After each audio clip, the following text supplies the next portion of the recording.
start off with an easy one. Any update on Tyquan Johnson or roster moves otherwise? No, not at this time. I think our guys are finishing up exams, and I think all the grades should be in by tomorrow. As a matter of fact, I talked to Maria Hickman and thought that we had a great semester academically, which is awesome. So looking forward to talking to her and seeing how well our guys did. We started Maymester, Shiloh Sanders, Jamie Robinson, and Cam Smith all enrolled, and they're in class starting on Monday. So that was good to get them on campus. So excited to have them officially here. Do you expect to have most everyone in for summer one? Absolutely, yeah. We may have a couple signees that might drift into the summer, but that's normally, sometimes you don't get all the paperwork in, and you gotta kind of work through some things, so that may happen there. But I feel like the entire team will be healthy and ready to go on June 3rd. Well, what's the key to an improved defense this season? Well, I think as much as anything, we're much improved up front. The amount of competitive depth we have on our defensive line. When you took it, 3 seniors of Kier Thomas and Kobe Smith and Javon Kinlaw have all played really good football for us. You couple that with the experience that Rick and JJ got last year as true freshmen, having to play inside. JJ now is playing in. Aaron Sterling's played really good football for us. Getting Dennis Warren back off of an injury. Danny Fennell's been a really solid player for us, and Brad Johnson did a really nice job for us last year. I mean, you just look across, we're 3 deep in most spots up front with quality players. And I think that's huge for us. I think we got to be more consistent at the linebacker position. I'm looking forward to TJ going into his senior year. Sherrod was much more consistent this spring. Damani Staley, Eldridge Thompson. Derek Boykins is a young player. So I feel like we've got some guys coming along up front. In the front 7, we're much improved right now, as opposed to going into last season and having Kobe, Kier, and Javon, and then we're going into Ricky as a true freshman. JJ is a true freshman. It's very difficult for those guys, and we asked a lot of those guys. And through the growing pains, we're going to gain from that going into this fall. Last season, you guys were maybe a little bit more on the pass-heavy side of the spectrum nationally. Is that just a byproduct of the going so deep into the RPOs? And is that something you're perfectly fine with, or would you maybe want to see it take a little more run? Or? Well, we're more successful throwing the football. We did a much better job protecting the quarterback. We went from 41 sacks to 23 sacks, and I think the RPOs had a lot to do with that. They can end up dictating your game. We need to be in situations where we can run it and haul it and call it. And not be in a situation where it's an RPO. We need to be in a situation where we need to be more successful running the ball. But a lot of that goes back to we're blocking the box a lot in some really good situations. We got to be more consistent at the running back position as well. With Javon being from Charleston, just how's his health? An update on him? He's good. Doing well. Yeah, he's been full speed and looks great and working extremely hard. And this area has been great for us. You look at Goose Creek High School. Caleb is coming off his ACL. And I saw him today. He looks great. Javon's having a really good summer. Really excited about his progress and looking forward to his senior year right here in Mount Pleasant. You got Wando High School. We've got Ortre Smith. Ortre's been cleared. He's doing everything.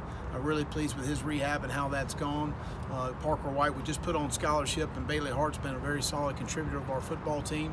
Up in Somerville, Zach Bailey just finished his career as a Gamecock. He will make an NFL team, I know that. He's a really good football player and had a great career for us. Chandler Farrell's a young man that walked onto our football team and earned a scholarship, is competing to be a starter at the center position, possibly a guard position. He's done a fantastic job. RJ Roderick from Cane Bay High School. Really proud of him. Came in as a true freshman, started for us, had a great spring, and expect big things from him as we're moving forward. And then DeCarrion Joyner from Fort Dorchester High School played for Coach LaPrade, had a great career at 4D, and had a fantastic transition from year 1 to year 2 at the quarterback position, and excited about his futures. I think that's it in Goose Creek, and I think we hit them all there. How has Ortre kind of come through this experience of going through the injury, and is there a maturation a kid can do having to sit out like that? Well, I think that when you take away something that's really important to you, sometimes you take things for granted, and I think he understands that, and he had a very frustrating fall. I mean, he's been a very successful player, obviously at Wando for Coach Noonan, as he moves into a true freshman year at the University of South Carolina. Debo Samuel gets injured, and all of a sudden his role tremendously increases for us, and then to have the setback of not even playing a snap for us. I mean, that's very frustrating, and so I think there's certainly a maturing process through that you go through. How important is it for you? How much do you want one running back to step forward? Could you do it by committee? It doesn't matter to me, Gene. At the end of the day, it's about positive yards in the run game. Whether it's one guy, it's three guys. So let's just be more positive in what we do. And the bottom line is that against good people, we have not made that guy miss consistently well. We haven't run through contact consistently well. I think we have capable guys, but we just haven't done it. And that's something we've got to continue to improve, because a lot of times we've got the box blocked, and we've got to be able to gain more positive yards in those situations. What do you feel is kind of the state of this tight end position, both in sort of the seniors handing off to, now two veteran guys, and sort of the guys developing behind? I don't see Kyle? any drop-off. I think Kiel's really a guy that can miss a mismatch in the passing game, but he's also a guy that can block well enough in the C area to be fine. Kyle's done a really good job of blocking, but has been a very valuable receiver for us. You go back to the Missouri game, you go back to the Florida game, where he made big gains in the passing game for us, and he's a very dependable player. Evan Henson has devoted all of his time to football. I think that's going to help him this summer to see the progression there as he continues to improve. Will register as a young player. Keyshawn Toney and Trey Kenyon, and both his young players we're excited about as well. What did those last two kind of show you in camp? Well, I thought, again, willing participants in the blocking situations, which they haven't ever been asked to do in high school. Both guys in the throwing game catch the ball extremely well. But tight end's a position that there's a lot of nuances to it from a standpoint of you're involved in protection as far as the passing game is concerned. You're involved in the run game as far as the running game is concerned. And then obviously you've got the route running involved. And a lot of times now in high school, these guys are either asked to be a blocker or be a receiver. They're not asked to do both. And so there's a learning curve for both those young players that they're going to go through and that they're going through right now for us. Coach, how about these fans?